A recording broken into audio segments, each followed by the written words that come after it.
Well, let's do a for loop. If you understand the while loop, then for is also going to be easy for you. For loop is basically has some kind of a body like this. And let's explain each part. Here, the first part is declaring some variable that we're going to be using inside of the loop.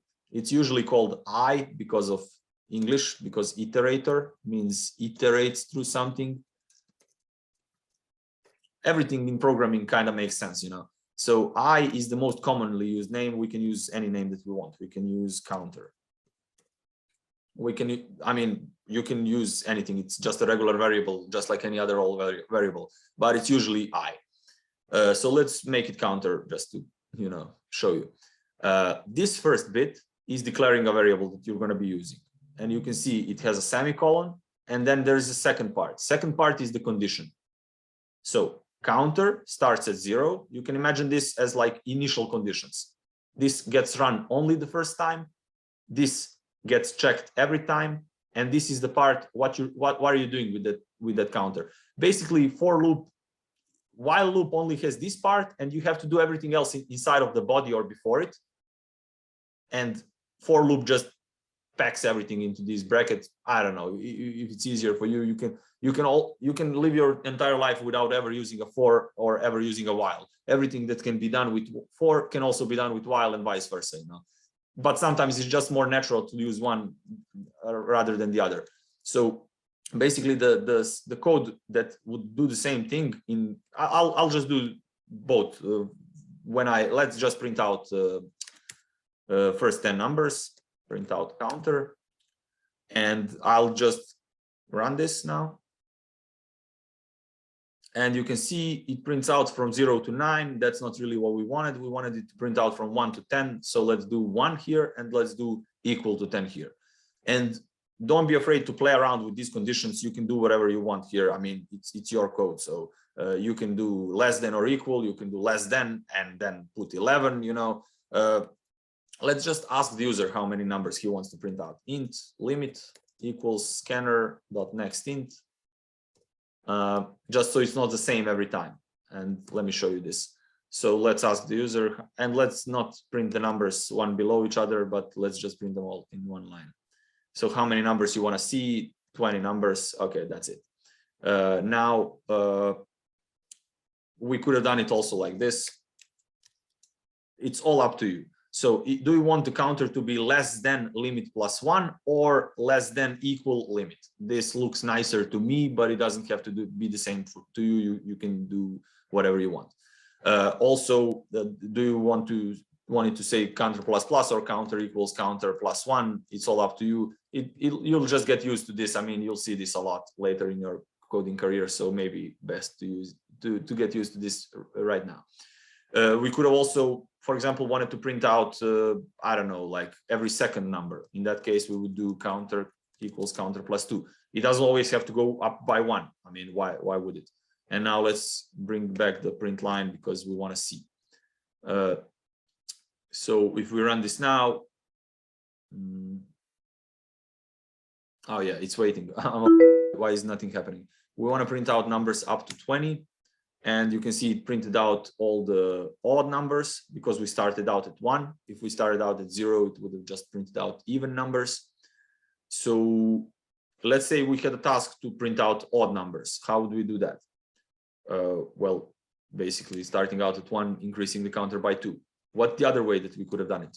Well, we could have started out at 1, asked if counter modulus 2 equals, what did I say? Odd numbers or even, doesn't matter. Let's do even numbers.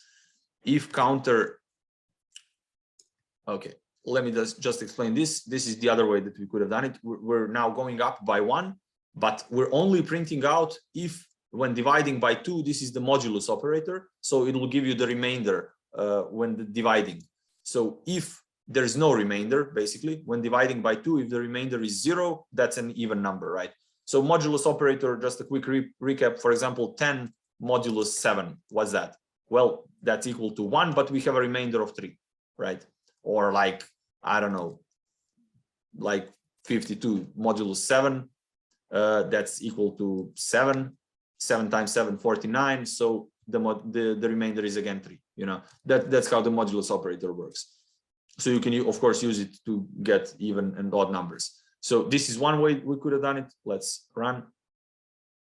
And now let's enter 100, for example. And these are all the even numbers from 2 to 100. Could have done it the other way.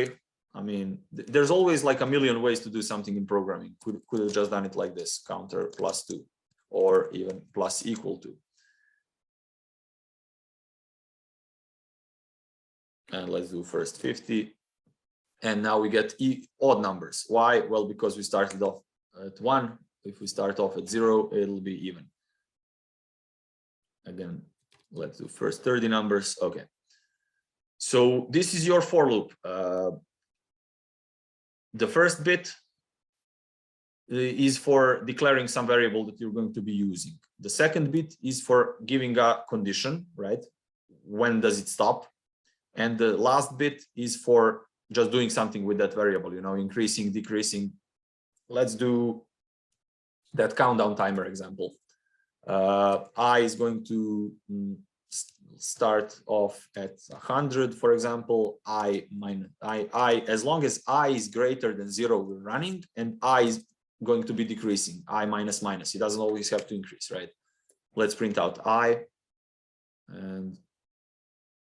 and we're not using limits, so I don't know why I put it there. So it just prints out all the numbers from 100 to 1. If we wanted it to go up to 0, we can include 0 as well. If we wanted it to start at limit, we can do that as well.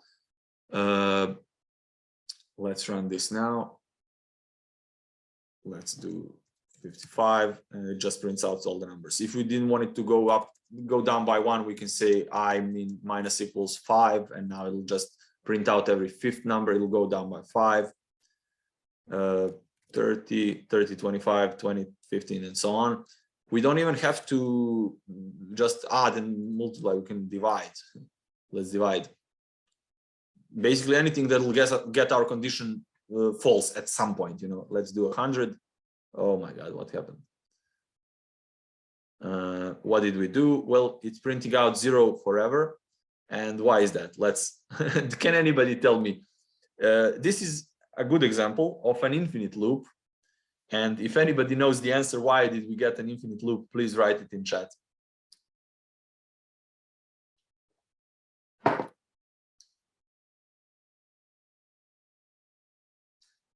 Okay, I'm going to assume that you want me to answer the question.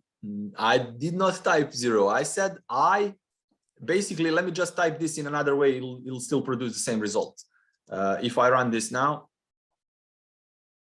let me just do like 100, and it prints out zeros to infinity. And I have to literally kill the program because this will eat up all of your RAM memory. Yeah, basically, yeah, both of you guys are right. The thing is, when you're dividing I, which starts at 100, you know, yeah, 0 is. Yeah, it's because we have an equals here, and because it's an integer division. So when it comes, if we scroll all the way up to our input, it actually starts doing fine. It starts at 100, divides by 5, divides by 5. And what happens when it comes to 4? Well, when it goes to 4, it's basically saying 4. Let me just write it in a comment. 4 divided by 5 is 0. You know, so 4 divided by 5. I mean, it's integer division. It's not 0.8, it's 0. You know, we've already covered integer division, so it just divides 2 integers. It says, oh, it's 0, that's fine. So if I get rid of this equals now, yeah, and then it just keeps on looping forever. That can happen to you. I mean, it's of course a mistake that everybody can make. So let's do 100 now. It works fine. The other solution, I mean, we could have left equals, but then it would have also run forever if we had double numbers, because you can always divide a number by 5. Even 0.8 divided by 5, it's something less, and it's less and less and less, but it never actually reaches 0. So that's a good way to create an infinite loop. So take care of that, you know. We can do the same thing, just the other way around. Let's say, I don't know, how many times, for example, do you need to multiply some number? Let's say you have a tree that gives 5 seeds, and then you plant those 5 seeds. You get 5 trees. And now each of these trees gives another 5 seeds. So you have 25 seeds and so on. How many, for example, each day, you know, the seed spawns another tree and so on. So let's say how many days do you need to reach some number of trees. So let's say how many trees do you want to reach? So we're starting off at 1 tree. And let's say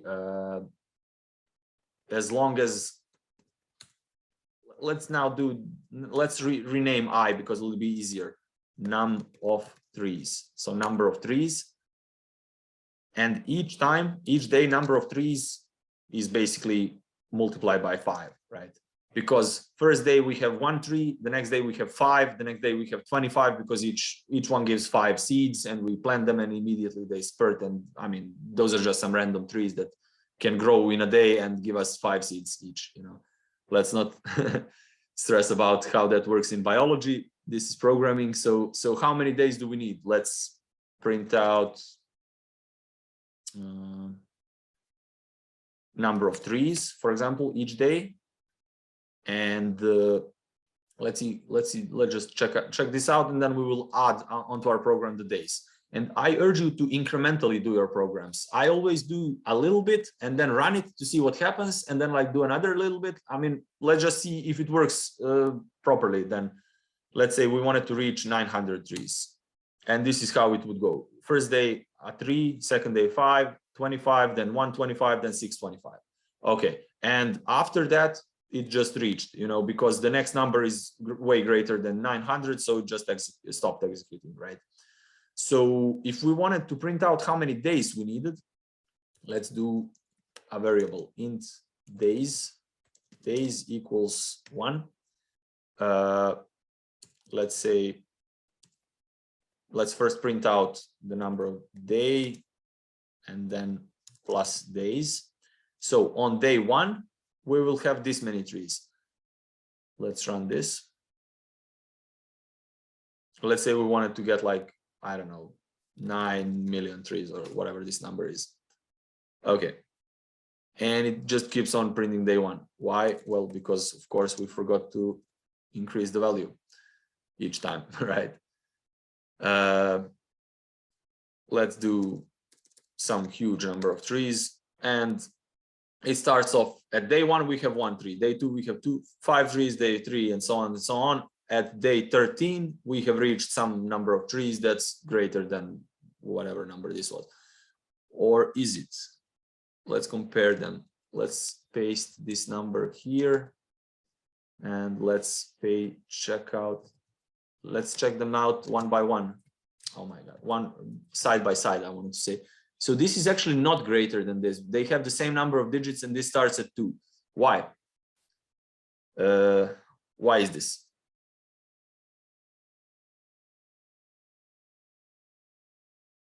Yeah, the thing is, no, it's not highest possible integer. The thing is, next one will be greater. Yeah. So we basically, our program has told us how many, when it reaches here and it says, okay, we have some number of trees. Let's just do some normal number. These numbers are hard to look at. Let's do like 500. So it says day 4, we have 125, right? But we want to see which day we have more than 500, right? So how do we do that? How do we modify our program to do that?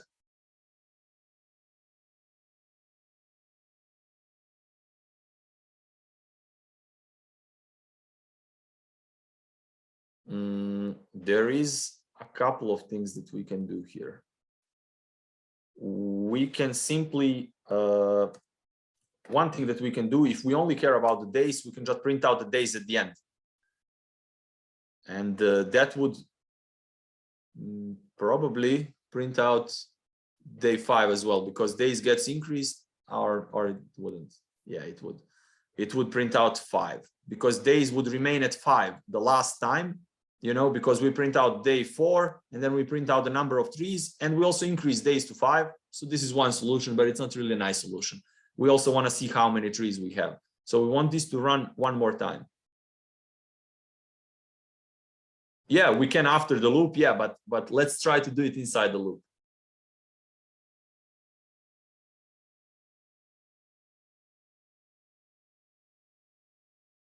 Well, one hacky solution would be basically to divide this by 5, saying, since we know that the last day there will be 5 times less trees than this number, we can just divide this by 5. But this is not a really nice solution. I don't like this. I don't like this one bit. Oh, it even doesn't work. Then it should have been times 5. Why think when you can run the program twice? Am I right? So now it works, but it's not a really nice solution. So let's do it with a while loop. Of course, it can be done with a for loop, but let's just do it with a while loop. Let's just get rid of all this and do a while loop. So while, maybe this is the thing. You can, everything that you can do with while you can do with for, but maybe while here is a little more intuitive. So let's say int trees equals 1. We start off with it with 1. And now we can say here, while not enough trees. Whoa, there's more shortcuts. I can't believe it. Of course, it needs to start off as true because there is not enough trees, right? How many trees? We have that. Okay. So now we're going to say, of course, we need another variable for days. Int days equals 1, starts off with 1. Let's do s out. What am I doing? Day plus days. We're printing out the number of the day. And we're printing out the number of trees on that day. S out. Let's just do trees without any message. Let's just say trees. Okay, so what are we doing now? We need to increase the day, but before we increase, we need to increase the day. That's fine. Days plus plus. We need to say trees times equal 5. So because there's 5 times more trees every day. And what else? We need to say if trees greater than how many trees? Not enough trees equals false. And this will do the same thing as our for loop. Let's run it. And it does the same thing. Okay, but now let's swap out the order of these things a little bit. Instead of checking for how many trees we have, let's just put this after the checking, you know. Now it'll run one more time because we will first print out how many days has passed. So it's day 1 and so on. So once this increases, it will go. Let me just show you, and then we will see why it works. Okay, my God, I was really hoping that would work, and it did work. What's the difference here? The thing is, we're checking at the beginning of the day, basically, not at the end of the day. When this was, let me just put it back here so you can see. So we're saying, okay, there are some trees at day 1. There are however many trees. Let's say day 1, 1 tree. And we immediately go to day 2 without first modifying the condition. Okay, so if we swap out the order of these things, so if we just put this at the end, it's completely different. Now, after day 1, we're saying, okay, do we have enough trees? No, this doesn't get updated. Now we update the number of trees and prepare for the next day, right? So now at the next run, this will print out 2 and 5 trees. It'll check again. We still haven't reached, so it'll run one more time. Yeah. So it's really important. I mean, I hope that you now understand how you would do this. And it's really important, the process of doing this. I mean, if somebody told you print out which day there will be more than 500 trees, and you do the bit where it says day 4, 125, that's good. we're incrementally doing it, you know, and we're then thinking, why? Well, why the hell doesn't it print out the last day? I want to see the last day, you know. And then you scratch your head and start thinking a little bit, and then you just realize that you can move these updates after checking the condition, you know, and that's it. And this is why oh yeah, of course. I'm not sure that you guys are ready for the debugger yet, but let me show you. Let me show you some breakpoints. When you click on these lines, it adds a breakpoint, which is basically a point where it breaks. That's why it's called a breakpoint, or meaning it stops there. So when I run with this little bug, you have to run with the bug. If you run with the arrow, it just runs normally. But if you run with the bug, and an interesting story about the bug, I think in the first computers in like 1940s, there was a literal insect, a bug inside of some of the computers, and that's why it didn't work. I think that's why it's called debugging, because they had to remove the bug. Okay, so now if we run the program, yeah, just what? Okay, when we enter the number 500, and now it stops here. Now you can watch. This is really good when you have some bugs in your code, when it doesn't work like you intended it to. You can put a couple of breakpoints. You can even put one breakpoint. It'll stop there each time. And now look at these commands. When I click here, it goes to the next portion. And now you can examine what's happening in your program. So you can see here and in a bunch of places, you can see the values of your variables. So how many trees? 500. Trees is 1, days is 1, not enough trees is true. Let's move on. It stops here again because it looped through the whole loop, right? If this was not a program with loops, if this was just like a regular program, you can put a breakpoint here and here and here, you know, and it'll hit this, and then it'll hit this, and it'll go to this one, you know. Because this is a program with loops, of course, if I put 2 breakpoints, now it hits this one in the next run, hits this one in the same run, hits this one in the next run, and so on, you know. And if I just keep hitting it, it goes until the end of the program, right? So let's just do it once more with the debugger. We need to enter 500. Okay, we don't need 2 breakpoints. I just wanted to show you it goes, you know, line by line. The program executes like that. So if I hit next, here, this little green arrow, and you can, of course, feel free to examine all of these things. I mean, you might use them at one point. I mean, here you can evaluate expressions. I'm not going to bother you with too much now, because I assume this is too much as well. But debugger, really useful when you get stuck for a while, you know, when you don't know what's happening, it's not printing out properly. So now I can put the breakpoint here at the end. Let's check out the state at the end of each loop. So at the end of day 1, it already printed something out. Days is increased to 2. Not enough trees is still true. Let's move on. Day is 3, trees still 5. One more thing that I wanted to point out. When you put the breakpoint here, it doesn't run that line. It goes up to that line. So trees is 5 and day is 3. It should be 125 on day 3, but it still didn't multiply this, you know. So that's really important to know. If I wanted, I could add like some random line here, just so I can put a breakpoint on it, you know, just to see what gets executed once I do this. So let me just rerun this. Let's do 500 again. Okay, so now you can see at day 2, there's 5 trees. At day 3, there's 25 trees, not 125. I don't know what happened to my multiplication. So on day 4, there's 125. You can see here, and you can also see here, and you can click on it. And I mean, there's a bunch of things that you can do with the debugger. At the end of day 5, it's 625 trees.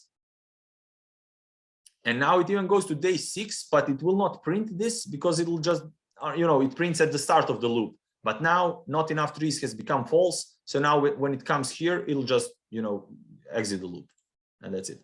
And you can see even the, you know, running of the program here. Okay. So let's make a break. If you, oh, no, before the break, do you have any questions about this?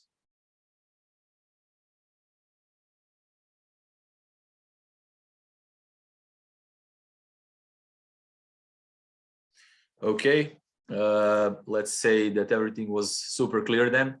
And let's make a break. I will pause the recording. Yeah, of course, you guys have to practice. Yeah, let me pause the recording and I will see you after the break. I'll see you at exactly 7 o'clock because it's like 10 to 7 now. Okay, so let's move on. I will quickly get rid of this breakpoint, get rid of this, and I will just comment all of this out so you guys can later, you know, check it out. By the way, when you're uncommenting things, sometimes like variables may have the same names. I had number of trees and trees here, so it will not have the same name. But like int days, if I uncomment this bit together with all of this, it'll complain. So be careful when uncommenting for yourselves later, you know, to check out the code, because I'll send you the code later. Just be aware of that. If you uncomment two different parts, and I'll try to keep them separate, you know, but if you uncomment, you may get an error that we didn't have, but just be careful about those variable names and so on, you know. Let's just contract all of this together. No, what? Doesn't wanna. Okay. Okay. How do you... I'll show you the shortcuts at some point. The dots, it's like you select what you want, and if you don't know how to select a bunch of lines, you hold shift. If you just click, it just doesn't do anything. You hold shift and you can select, you know, a bunch of things. So you do shift, select what you want to select, control dot, and then like confirm this. So it always makes sense. Like control comment is for comment, control dot is for, you know, contracting everything. Whoa.